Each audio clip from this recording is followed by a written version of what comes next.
when people come up to me and say, well, why should we quote unquote trust the science that the earth is warming? Because these studies come out of universities, and universities only hire people who are like themselves. They're all leftists. Okay. So that is a very good point that must not be treated with scorn, derision, or disdain. That's a really good point.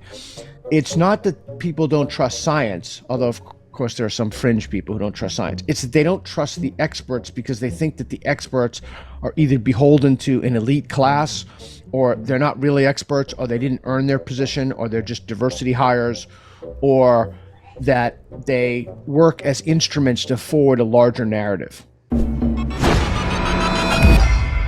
If a society adopts this untrue belief that God exists and is watching them and will punish them if they misbehave or lie or whatever, you're going to get certain benefits that that society produces that are not based on scientific truth. Okay, the problem is that once you've posited something like that, you've erased the demarcation boundary between what's true and what people believe. For example, if you say, well, God is watching you and you do this, etc., one could easily fall into the belief that, well, why should we protect the environment? God will take care of us. Or in our scripture, we know our scripture is true because of some supernatural belief. Someone walked on water, whatever it is. Mm-hmm. So we don't need to do certain things that's in our own self-interest, or we don't need to be concerned about or worry about it. So if you don't, so not only is there a problem with the demarcation boundary, but you're also, once you allow that, then you're opening the floodgates to every rank bias and superstition possible. And you're just kind of abnegating your responsibility as a moral agent. And I don't see how that could possibly lead to any good long term. Unless go ahead, sorry. Well, no, I think, I don't know if you're familiar with the work of Donald Hoffman. Donald Hoffman kind of lays this out specifically in his work, where he says, obviously if the world is structured in a way that we narrow it down to things that are not necessarily true, but are evolutionarily advantageous. So I don't necessarily know that truth in the scientific sense. And like I said, at some level, I do believe that people in society should struggle to know important things and know things, factual things. It's the scientific community that does this. But I'm not convinced that the scientific community going out to the world and trying to produce some sort of moral system that is based on factual reality is going to produce a good society, a successful society. So no. So that's the idea of overlapping magisterium. Gould's idea that science has its domain and religion has its domain, and never the two shall meet. It's not that science goes on. So this is a kind of moral epistemology. It's not that scientists go out there and they construct this this moral foundations theory in which they have very specific prescriptions to act based upon scientific evidence. Causally, it's the other way around. It's that we have a body of hopefully we have a body upon which we can rely. That's why peer review is so important, that it not be corrupted. And that's why it's so important that our institutions are beyond right, left. They have no wings. They're just truth-seeking institutions. And then people take that information, which is independent, ideally independent and value neutral, and then they make policy prescriptions that are inherently value driven based upon that data. So it's not causally, it's not that scientists are morals. You don't make a moral system on a body of empirical evidence, but you use empirical evidence to make decisions about public policy matters that lead to the flourishing of individuals or not. That's the causality there. I completely agree. Yeah, I completely agree. Obviously, you can use your moral intuitions to come to some ideas about how to build your moral system. But ultimately, you're going to want to validate that that moral system is going to produce good outcomes through science, through. Yeah. Okay, that's the other thing. What you just said is very, very, very important. The other thing is you need some way to test whether or not the outcome produced what you wanted it to. And so for that, you need science, right? You need to figure it out. But the question is the outcome you're trying to produce the outcome you should produce? And that's a fundamentally moral question. Yeah. Right. Re- I've read noticed, Go I ahead.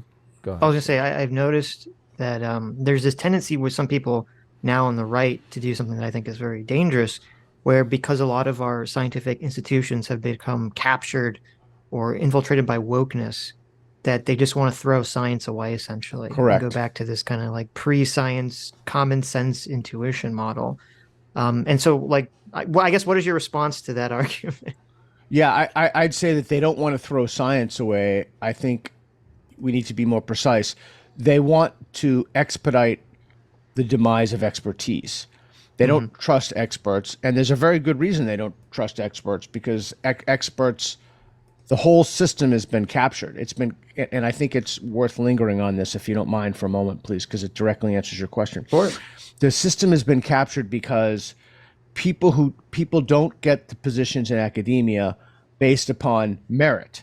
They get them based upon exogenous characteristics like race, or a diversity hire or what have you. So that one type of undermining the system, and then the diversity statements that many professors have had to sign, and that weeds out people. And there have been some interesting cases where they didn't even look at highly qualified applicants because of their diversity scores. So then you have what's happened in COVID. As a general rule, I avoid talking about COVID because it's not in my area of expertise. I know nothing about medicine or any of the adjunct fields that go into the adjunct modalities. So you have a system, you've created a system in which people don't trust it, but they also don't trust it because there are ideological biases inherent in the system. For example, when people come up to me and say, well, why should we trust the quote unquote trust the science that the earth is warming? Because these studies come out of universities, and universities only hire people who are like themselves. They're all leftists. Okay. So that is a very good point that must not be treated with scorn, derision, or disdain. That's a really good point.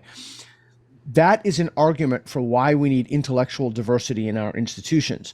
We need intellectual diversity so people can trust that the knowledge, among other things, it makes it more likely that they'll trust a consensus of experts around a given topic like anthropogenic global climate change. So it's not that people don't trust science, although of course there are some fringe people who don't trust science. It's that they don't trust the experts because they think that the experts are either beholden to an elite class, or they're not really experts, or they didn't earn their position, or they're just diversity hires, or that they work as instruments to forward a larger narrative. That's the problem as I see it. No, I think that's a great response. I mean, I agree with you 100%. Though I find it, when I argue against people that have that position, they just, I mean, it's hard for me to make it persuasive because they just don't want to believe that, I guess. They just want to throw everything away. They don't want to believe that there's anything salvageable about expertise. Yeah, or they want to say, the argument I hear a lot is that kind of the scientific way of thinking, or this kind of liberalism way of thinking, automatically leads us down the pathway to wokeness. No. That's just, so that's a performative contradiction. That's just verbal behavior. When they have, I would ask them, when they have a pain in their tooth, a severe tooth pain, what do? I assume they go to the dentist. Well, yeah, the dentist is a form of expertise. Right. And they've been credentialed, and we have state licensing boards, etc. So we need expertise. I mean, who do they invest their money with? Some dude at the garage that they just met like a few hours earlier? No, so we have So they do trust expertise, but they have legitimate reasons for not trusting. I mean, this whole complete fiasco of the CDC, the whole lockdowns, the masks, I mean, the whole thing. But even bracketing that aside, you have to have a society in which expertise is valued and the people achieve their expertise through legitimate means. So now, for example, when Biden says, I'm going to put on a black female Supreme Court justice. Well, the last time I looked, only 2% of black females were graduated from law school. So I find it hard to believe just upon a statistical, just looking at it statistically, that the best candidate in the world for the Supreme Court could be found in that particular 2% of the people. Mm-hmm. That leads to not trusting the judiciary. That leads to not trusting the Supreme Court. Every time someone does that, it whittles away at our trust in systems and our confidence in our institutions. But the right, now I'm going to go after the right for a second. But the thing the right doesn't understand, and the right has failed historically and catastrophically on this point, is that the right somehow wields pulling yourself up by your own bootstraps as a kind of de facto recipe for individual success and communal flourishing. But the fact is that people, not only can they not pull themselves up by their own bootstraps, but we need to create not equitable systems, but equality-based systems that allow individuals to succeed. And right now we have a disgraceful situation in our country in which people in poor zip codes, and those are many African Americans who are, this burden falls on a disproportionate number of African Americans. They go to failing schools, right? And they if you look at the data, and Matt Thornton, I just wrote the afterword to his book, The Gift of Violence. At least it was in an earlier version of his book. I don't know if it made the final, but he gives the version of single parent homes, and Wilfred Riley has written about this too. His stuff is fantastic. You guys should have him on. So we can't truly level the playing field, but we can create opportunities for people to make it more likely that they can succeed. So the left has its own problems, but the right is far from being immune to this. The right has contributed to this catastrophe in which we find ourselves, and the whole thing is termed, Habermas, the German philosopher, calls it the legitimation crisis. I've been tweeting about this and writing about this for years. It's a crisis of legitimacy in our institutions. Mm-hmm. And that's not a right-left thing.